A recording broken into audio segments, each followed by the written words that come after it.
Ndabvunduka panguva ino kuri kunokwadza war veterans.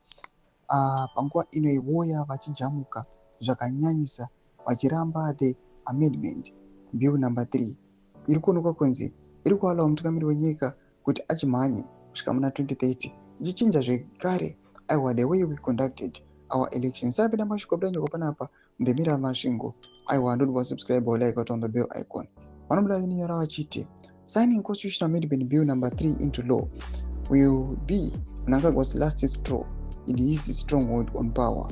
An influential war veteran and former provincial chairman for war veterans in Masvingo, Isaiah Mzenda, declared last week.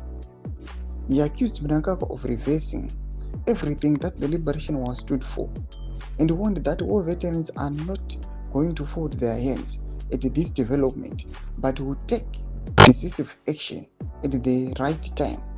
A constitutional court case filed by the veterans last week is a big test on the issue, he added. Mzenda further accused Mnangagwa of behaving like a foreign national holding Zimbabweans at ransom, adding that this is the reason why he suspects that the president is a foreigner of Zambian nationality. Ndomashoko anodaita kuparamba mudhemira masvingo amanzwa ari kuri kunzi they are very strong.